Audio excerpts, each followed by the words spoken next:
And we'll be speaking on the ethics of AI in cybersecurity, balancing protection and privacy. And I want to invite CPA Nicholas Mulila, the Chief Corporate Security Officer at Safaricom PLC. And he's done so much in leading areas, especially in cybersecurity, risk management, data privacy, and ethics, which is what he's going to come and speak to us about. He holds an MBA in strategy and BCom from the University of Nairobi, and he's a certified public accountant and a certified secretary as well. He has many years. Come see us. We're really looking forward to hearing from you. And he's great at leadership in risk and governance. He's a Moran of the burning spear because he has done so much in the world of tech. I'm not going to give you the background because, as you can see, we have spoken so much about it already, and in various, I think in every session we have mentioned technology. And you know, I think the one question I'm whispering, don't listen, is Big Brother watching? Maybe and maybe not. Is our data safe? And if it is safe, what are they doing with it? Can I opt in? Can I opt out? There are so many different questions. The only thing I would say is that we have just come from putting together the National AI Strategy 2025 to 2030. And I know that we have several guidelines and policies that have been done in the ministry. We are living in really exciting times for us. It would be good to understand what this means for us as governance professionals and also in our own personal individual capacities.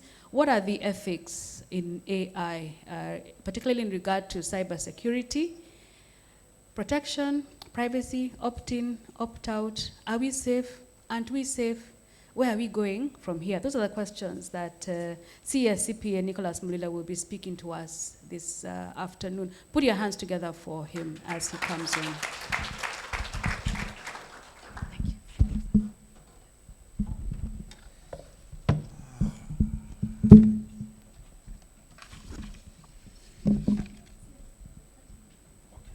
Thank you very much, and a very good afternoon to everyone. Good afternoon, and all protocols observed. One of the questions that I knew will come, and has come before my presentation, was whether we are safe and our data is safe. And I think, although it's not part of the presentation, I thought I'd come to speak about it at the end.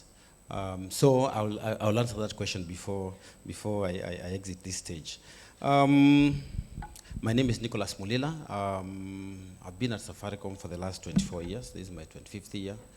And I'm very happy this afternoon to share with you ethics on AI and basically the balance between technology and also between safety or basically privacy. But before I just go through the slides, I just want to pick up one or two comments that were made, or questions that came through, which SC Kajama was also trying to respond to.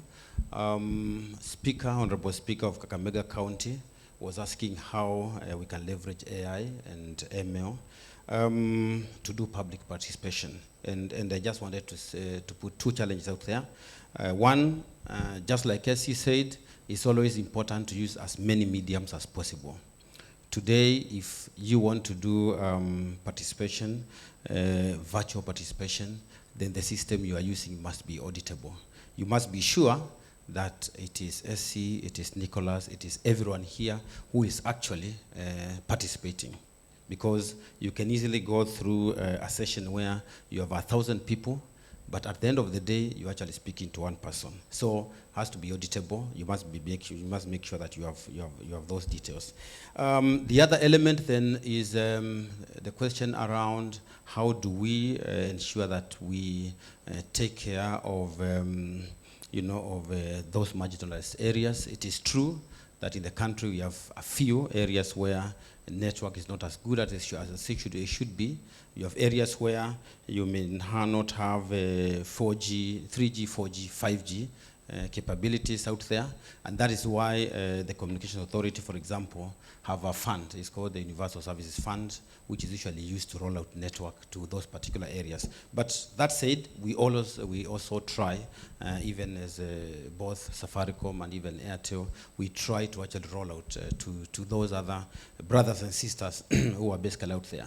However, question is, even if you had 4, 5C, and of course we'll be good to 6G and probably 7G in the near future, can then people be able to use? Are people then trained? Are we aware? Do we have the education to be able to, to get to get onto internet and participate as we should? So that is another question that we need to be basically addressing in the near future. And I think I just wanted to speak to those two elements, even as I go towards AI. Now, the face of AI is here with us, and now we have moved from what we call AI to basically Gen AI. And AI is about looking at lots of data and basically machines that then simulate what basically a human being could be comprehending, or that kind of thing. And very many years ago, we still had, if you can just go to that first slide, many years ago, in fact, in the 40s and 30s and 50s, we had, those big computers that were just looking at basically human intelligence and just exhibiting that through machines. Then later in the 80s, 90s, we've had machine learning, which is around now the systems learning over time, and just looking at the behaviors, and out of that then making some form of, thank you, and out of that then making some more form of decisioning and that kind of thing. And then a few years ago, last decade, we are talking about what we are now calling deep learning, and this is about machine learning models that more or less mimic our brains and how we think, just how we think. And then today we have what we call Gen AI, and Gen AI is quite is a thing. The current thing is a current issue where we have deep learning. These are models that actually can originally create content. And just before I go to the next one, when I talk about deep learning, and I'll be giving an example just shortly, this is where you can actually get what we call deep fakes, and I will be giving a good example of deep fake. And that is where even the elements of public participation also come in, where we need to make sure that in whatever we do, if then the learning is properly, if the content is properly generated, then it is authentic and it can actually be auditable. And then this one just to speak to what I would call the kind of balance. Now, technology is good, and technology is extremely good, but with it has come a lot of challenges. AI and machine learning are extremely good, but with it comes a lot of challenges. And one of the biggest use cases we have today, and all of us have this, is around how we use then AI, or Gen AI for that matter, to actually resolve customer issues, number one. To be able to provide relevant services and products to our customers, because we've been seeing what they have been up to. We want to be able to come up with products and services that actually meet their needs. So that's a good element in terms of AI. And then we have, when it comes to elements of cybersecurity, using machine learning and over time and AI, then you are able to detect any threats onto your systems. So I think in 2023, and I've seen Catherine here. So in 2023, I think we had a big attack, cyber attack on e-citizen platform, and countrywide, and which lasted almost a number of hours. And during that particular time, the kind of learning we got is that we had, though it was not a Safaricom system, but we had a duty as an organization to be able to protect it. But we could not then, we did not have kind of real-time threat detection. It's something that had been happening over time. It had happened in other countries. We were seeing what was happening in other countries, but we didn't think that some of these elements would come across. And therefore, you find that in terms of, you can actually use your AI and machine learning models two, develop tools that then will help you to detect threats on a real-time basis. And then out of that detection, you are able to respond, or basically to mitigate. Now, there's element of response and mitigating, but there's an element of automation. So you do a lot of orchestration in terms of automation, such that the system itself is able to detect and make calls to either block even the IPs that you think are offending, or if you think it's someone who is introducing malware, then the system is able to go ahead and actually block that. And I'll come to one of the, the key challenges around that. And then you have predictions where then you are able to forecast what is likely to happen tomorrow, what is likely to happen in the next, let's say, 1 week in terms of breaches. This is system-based. It's not about what we would say like today. We know that since last week, the famous or infamous South Sudan has been trying some systems in Uganda and some financial systems in Uganda. We already know that. But that then in our systems, you'll find that, yes, we are looking at how then we can be able to know whether we are at risk in the next few days or few months or that kind of thing. And then there's the element of fraud detection and basically prevention. And this is where, over time, you are able to learn and see what is happening within your cyber environment, and you're able to look at some of those patterns. And with having learned those over time, then you're able to develop the right products and services, or the right controls and systems that then help you, to prevent any kind of fraud.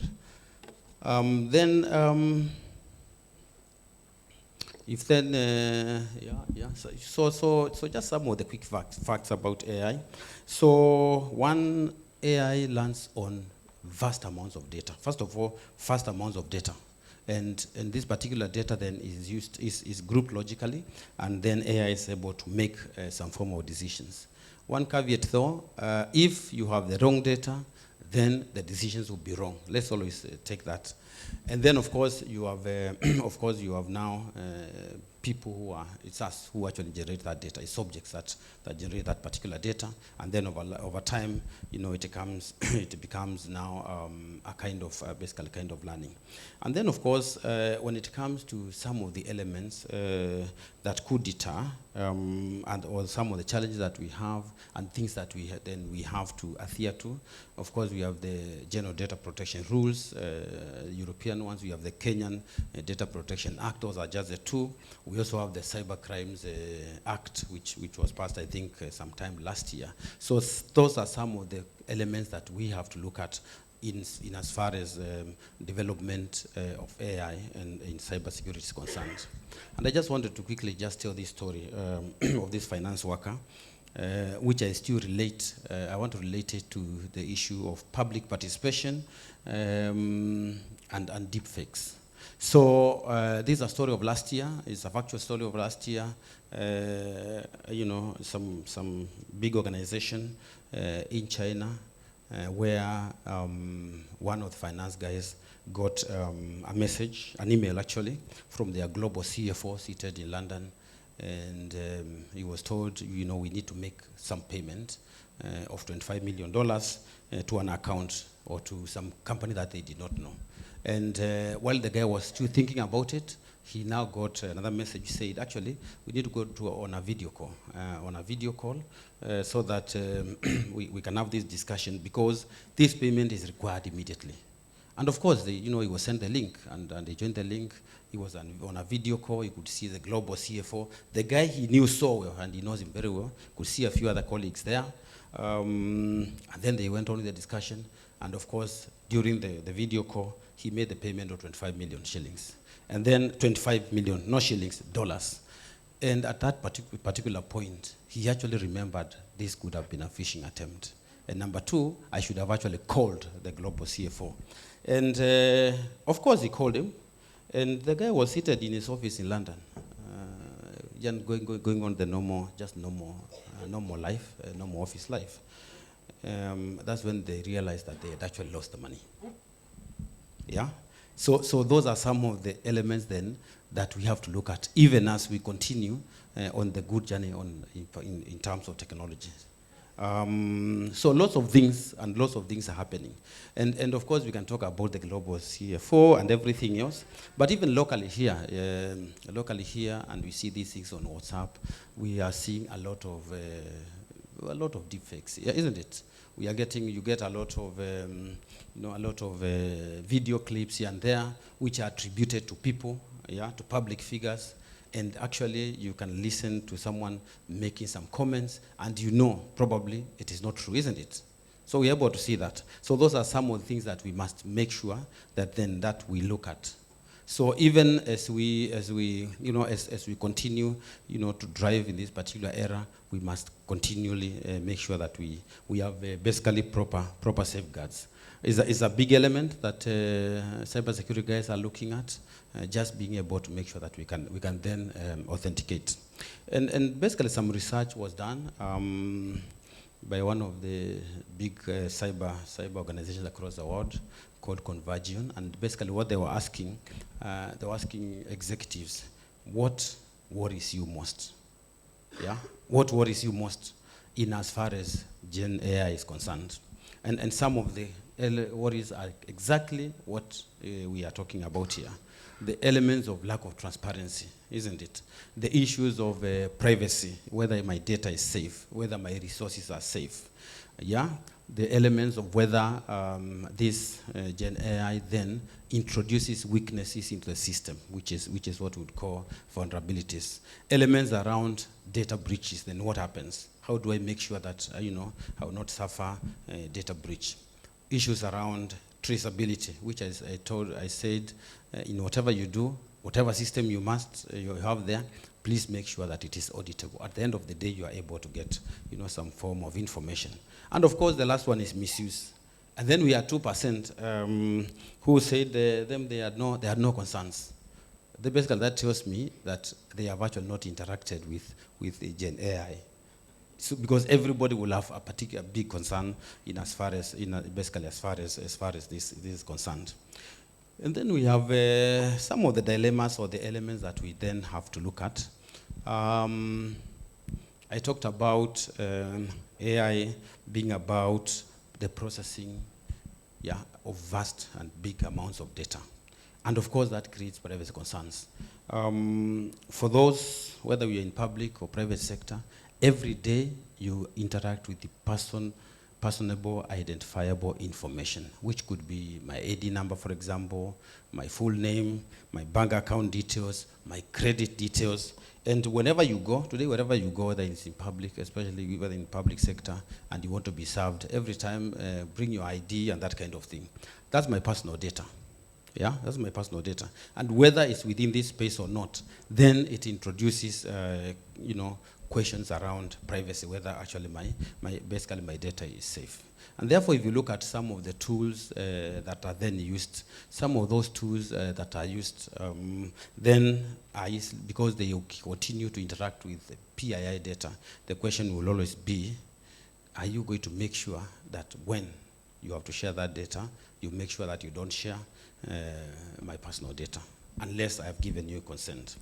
And then, of course, the other element is around fairness and equity. And I said, when it comes to systems, whatever you feed that system is exactly what you get. So if over time the system is consuming wrong information, it's going to give you basically wrong information. And that wrong information will lead to wrong decisions. And those wrong decisions are basically going to affect basically your customers. Then the issues around accountability and decision making. So then who takes accountability for mistakes that the system has made? And out of experience and out of course, what we do, sometimes you'll find that you introduce some controls within the system that are basically supposed to help. And in the process, the same controls will make a mistake. You may wake up one day and find that actually, your M-Pesa has been blocked. Let me talk about Safaricom. Your M-Pesa has been blocked for some reason. You may start, for example, you wake up and you're running, let's say you're running, and we do these things a lot. When we are doing weddings, people are collecting money from friends and what have you, and then you start sending a lot of money. So from where we sit, from my system, it has been seeing that over the last 1 year, Nicholas Mulila sends only does 2 to 3 transactions a day, isn't it? 2 to 3 transactions a day. Then one day, I start sending 10 to 20 to 30. And then on like day 4, I do like 100 transactions. I'll guarantee you that the system will kick you out immediately. Because the system does not know that you're actually fundraising for some wedding or for something, isn't it? Doesn't know. But they have seen they have seen some form of irregular transaction. So the way the system reads is that it looks like probably someone is someone is defrauding you, and therefore immediately that system will shut your number, your M-Pesa.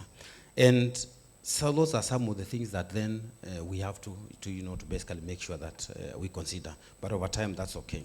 The last one, which is a crucial one, over time we've known that regulation always comes almost a year or sometimes even 2 years after innovation. So that's the biggest issue. 1 or 2 years after innovation. I remember when we were looking at the cyber crimes bill last year, it was after public and so many customers have talked so much about cyberbullying and those kind of things. Now, you can imagine if that bill had come up like 5-6 years ago, probably today it would have even been more refined. But obviously, even after it had been done, the bill looks at what exactly has been done, the remedies that you have, and those kind of things. But going forward, but by the time the bill was actually being approved, Gen AI was not here with us. But we have not started looking at the elements of Gen AI and what we need to look at in terms of from a legal perspective. But then also that introduces what I would also call the balance between what is legal and what is moral, isn't it? What is legal and what is moral. So, and I will give you a practical example. So you know that so and so is a fraudster. You have their name, you have their number, you have their ID, and actually, using your own systems, you've actually seen them committing a crime, isn't it? You've seen them committing a crime. You know that, first of all, it is illegal for you to share their PII. You cannot share their ID number unless they have given you their consent, isn't it? You already know that is illegal, isn't it? But from where you are, you actually have evidence that a crime has been committed. And therefore, the question is, what are you going to do from where you sit? How do you then help going forward? Are you just going to sit there and say, I cannot? And are you going to allow things just to continue going wrong? Or are you going then to make a report so that you make sure that the right process is followed, for some of these, things to be dealt with? So those are some of just the few dilemmas or the few challenges that we face in as far as AI and Gen AI is concerned, and privacy is concerned. And then we just look at some of the things that we could do. I think we just summarize this one just into 3, around elements of governance, number 1, elements of tech, design, how you put your system together, and of course, continuous independent assurance. So in terms of governance, you want to make sure that you have proper policies and guidelines. You want to make sure that you've what I would call a data management committee or team within the organization that actually reviews every time. It reviews how your cybersec tools look like, what information can be shared, and therefore you can review that, of course, in accordance with the law, and then you can make calls, isn't it? You want to make sure that that happens. You want to make sure that in your policies and procedures, which of course have to be effective on the ground, not just some paperwork somewhere, they have to be effective on the ground. You want to make sure that those policies then consider what is important for your customers, what is important for those subjects whose data you keep. So that becomes extremely critical. And then, of course, you must continue training people. Things will keep on changing. You must continue training people, making people aware at all times, ensuring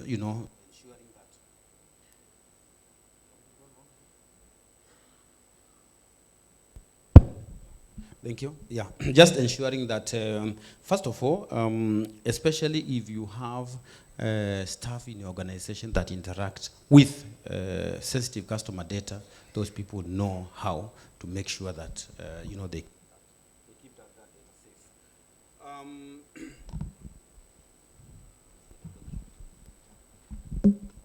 Thank you. Then, in terms of design, just in terms of the tech itself, how have you designed your cyber sec systems to make sure that in whatever you are doing, in all the tools of machine learning that you've implemented, all the AI tools that you've implemented, when they interact with what you call PIIs or sensitive personal data, then it's able to actually detect and know what to give. Are we able to make sure that these tools actually anonymize customer data? Anonymize such that at no time are you going to be able to, are people going to be able to either share the data, or are they going to be able, whether inadvertently or whether they just want, are you going to make sure that you have proper controls? And then do you make sure that at the end of the day, also make sure that that data from wherever it's stored, it is well safeguarded. Well, very, very well safeguarded. And there are so many things that one can do with that. And then at the end of the day, don't just say that I have done everything that I could.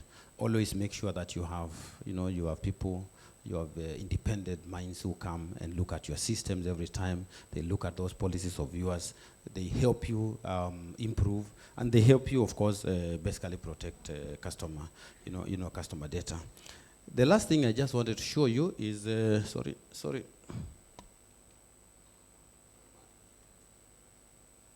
Yeah, that one. That's the one I wanted to show you. That was the last one that I just wanted to show you. So, so UNESCO has been actually looking at these elements of AI and machine learning in as far as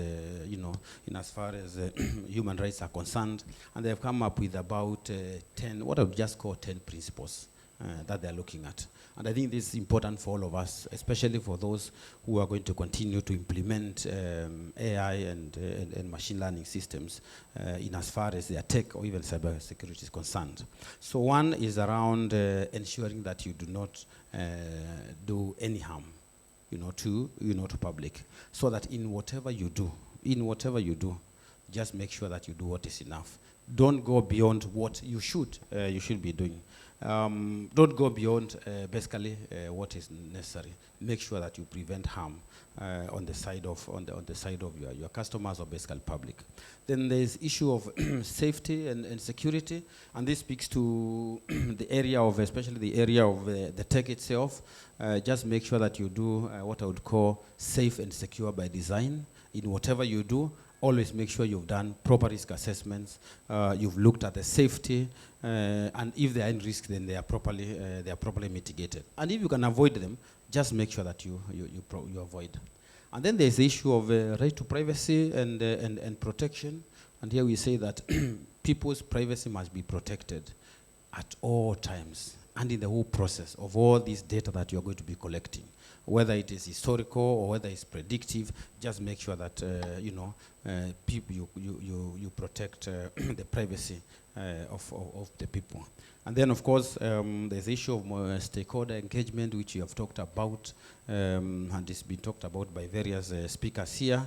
And of course, just to make sure that, first of all, any international laws that must be followed are followed.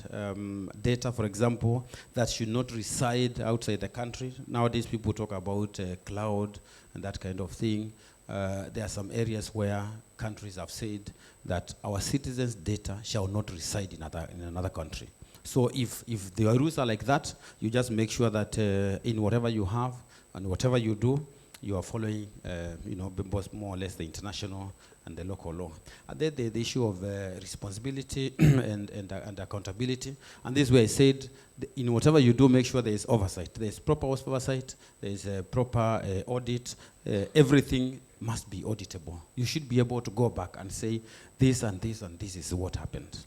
Then around transparency. So when it comes to transparency, we have quite a number of AI tools and machine learning tools, which I would say they are usually in black boxes. And that code, sometimes you don't even get that code. And you cannot, because you don't have the code, you can't decode it. And basically what we are saying is that whether it is black or white, you must be able to know that. You must be able to explain what exactly has happened. Then there is the issue of, this is UNESCO. So basically, they recommend that in all that you're going to do, make sure that you do not displace the responsibility of humans. Responsibility of humans. And I think, basically they are right. In whatever you are going to do, there's no day you'll be able to replace the human.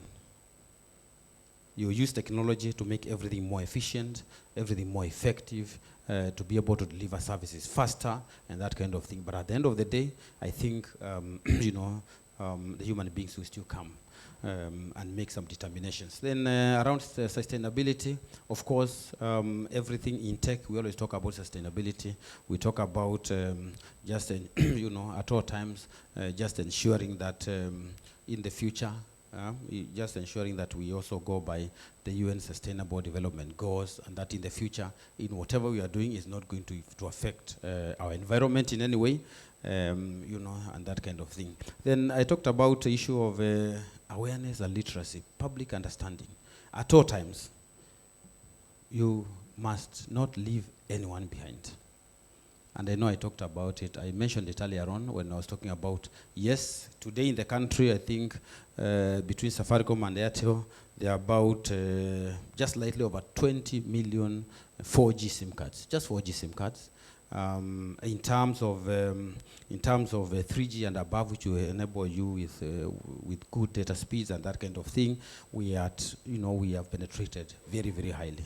However, we have so many customers, so many Kenyans who, number one, cannot interact with that, with all those services. They will not be able, they can't Google, for example.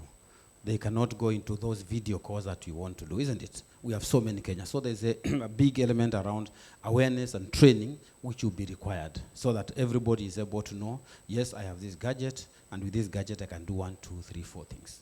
And I think, because of the big push towards tech and towards even kids learning, in schools, using some of these tools, then with time, then probably that will come.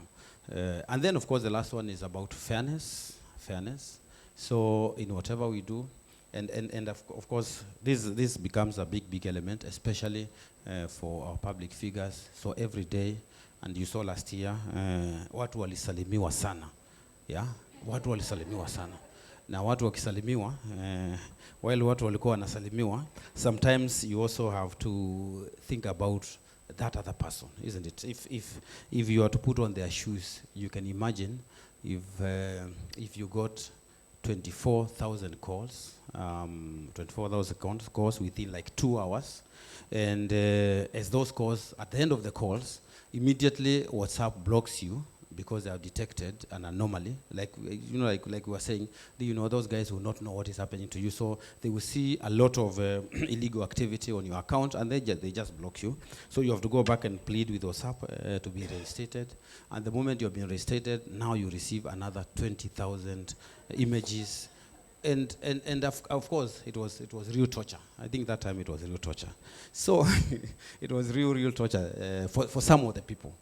And sometimes you would actually empathize, even if whatever it is, you still want to empathize with those few who may have been affected. I was called by one of the ladies, and she had cried the whole night because she had been molested by the Gen Z the whole night, and you could feel the pain. Yeah. So fairness. And no discrimination. I think I want to end it here. There was, because I'm told you don't have time, there was some video. I think you can watch it later. It's about 8 minutes. It's good to watch it. And if we not manage to watch it, I think if the members it can be shared to the members to also have a chance. So the last one, are we safe? Are we safe? And I want to speak on behalf of Safaricom, so I can't speak on behalf of Telcom, neither can I speak on behalf of Airtel. So there are 2 things that I want to speak about. One is whether, as an organization, we have done everything that we think is right to make sure that we protect not only your data, but also your resources. That's the first one.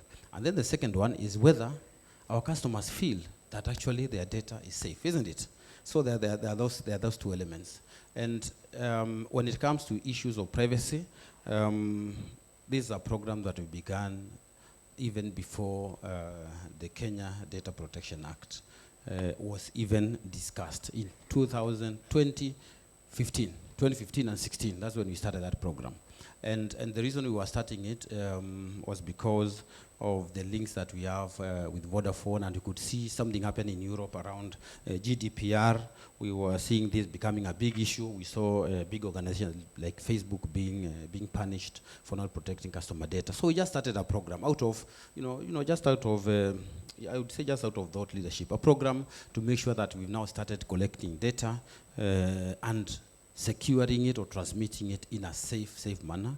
And then number two, we started using some of those provisions for GDPR to share data if we need to. And one of the things that we did was to look at how then, with all the data that you have, how do you start now getting consent from customers, if you need to share data. So the first thing I would say is that under no circumstances is any data shared, customer data shared within the organization or outside the organization, unless you have given us your consent. That's the first thing. However, because I also like being honest, you'll find out of the billions of records that we interact with every day, you'll find that you have one of those guys you find in our shops who is met by some of our Kenyans, and they are looking for some data, and they'll give them kitu kidogo, like you know that we do, and then they may share.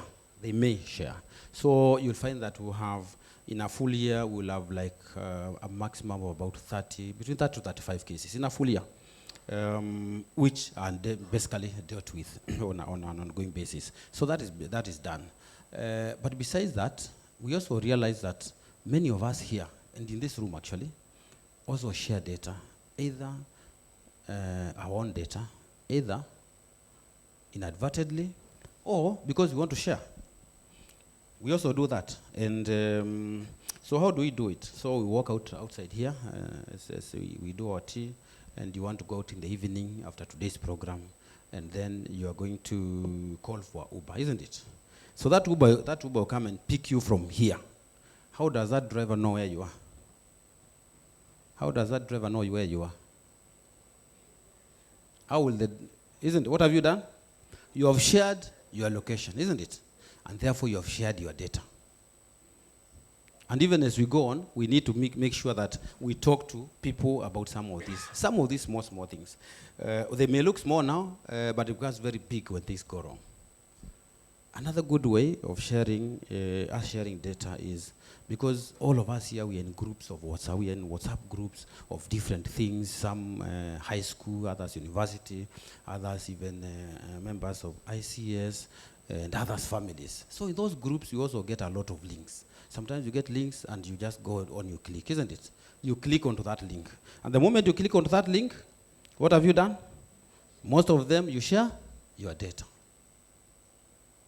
The third one, and that is the one which worries even most, is where we have ourselves here, and we have, even if we don't do it, I can guarantee you we have relatives, people who are close to us, who like betting. They like betting, and they like gambling, and especially during the Premier League, isn't it?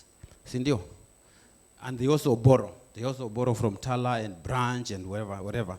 And when they borrow, and we have done those tests, when some of the guys want to borrow, when you go onto that app, the app tells you, please allow us to be able to see your contacts. Sindio? And because you want a loan, isn't it? Then you click yes. The moment you've clicked yes, if you have 4,200 contacts like myself, I have actually shared contacts of 4,200 people. That's exactly what I have done. And what happens is that when then I do not pay my loan, then those guys start sending messages to everyone. Sindio? To everyone, to all people in my contact list. Sindio? So even in as much as from where we sit, we are going to continue and try to do our best to protect our customer data. one of the things that we'll be talking about and this year, and we are going to be very bold about it, is also around educating customers in the ways they can also safeguard their data and they can safeguard themselves. Because many times, and I've heard, many times people will say, oh, Safaricom gave out data to law enforcement so that someone was abducted. So someone was abducted, and they were abducted because Safaricom shared data. And I want to say, because I'm the one in charge, actually, of that one, I want to say, for that, for anyone to even attempt to try and see where a customer is being served from, not where they are being served from, it requires a signature. And that signature has not been done by anyone. And that does not require an AI signature. It requires signature by hand. By hand. And I cannot remember one that went like that. Just to show even where the customer is being served from. Number one.